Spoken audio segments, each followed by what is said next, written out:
మనకు వచ్చేసి జైపూర్ మెయిన్ సిటీలో ఉంది మేడం యూనివర్సిటీ.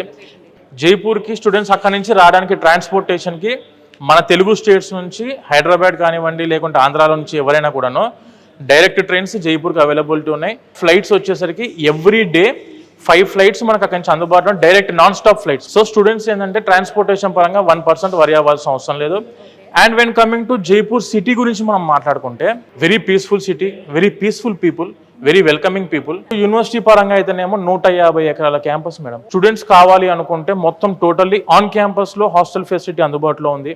ఫుడ్ పరంగా చూసుకుంటే వెజిటేరియన్ వాళ్ళకు వెజిటేరియన్ ఫుడ్ ఉండిద్ది, నాన్ వెజిటేరియన్ వాళ్ళకు నాన్ వెజిటేరియన్ ఫుడ్ కూడా ఇన్ క్యాంపస్ లో అందుబాటులో ఉంది, మెస్ అందుబాటులో ఉంది, మన తెలుగు ఫుడ్ అందుబాటులో ఉంది. ఈ యూనివర్సిటీకి ఉన్న ఇంకొక మెయిన్ ఇంపార్టెన్స్ ఏంటంటే మేడం, అరౌండ్ ఈ యూనివర్సిటీ వచ్చేసరికి 1500 కంపెనీస్ తో టైఅప్ అయి ఉంది. టైర్ 1 కంపెనీస్ వచ్చేసరికి 50 ఉన్నాయి అరౌండ్. ఇప్పుడు మీరు గూగుల్ తీసుకున్నా, అమెజాన్ తీసుకున్నా, హెచ్సిఎల్ తీసుకున్నా, విప్రో తీసుకున్నా, డెలాయిట్, ఇలా చాలా కంపెనీస్ తోటి మనకి యూనివర్సిటీ ప్లేస్మెంట్ రిక్రూట్మెంట్ చేస్తున్నారు.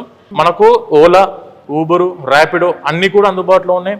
అండ్ దాంతోపాటు స్విగ్గీ, జొమాటో, టొమాటో ఏవైతే ఉంటాయో అవన్నీ కూడాను టోటల్లీ ఈ యూనివర్సిటీకి అందుబాటు. అంటే కనెక్టివిటీ పరంగా దూరంగానే ఫీల్ లేదు, అసలు ఉండదు మేడం. అసలు ఇది జేకే గ్రూప్స్ యూనివర్సిటీ కదా, జేకే సిమెంట్, జేకే టైల్స్, ఇలా చాలా దాంట్లో మనకు జేకే ఇండస్ట్రీ ఉంది.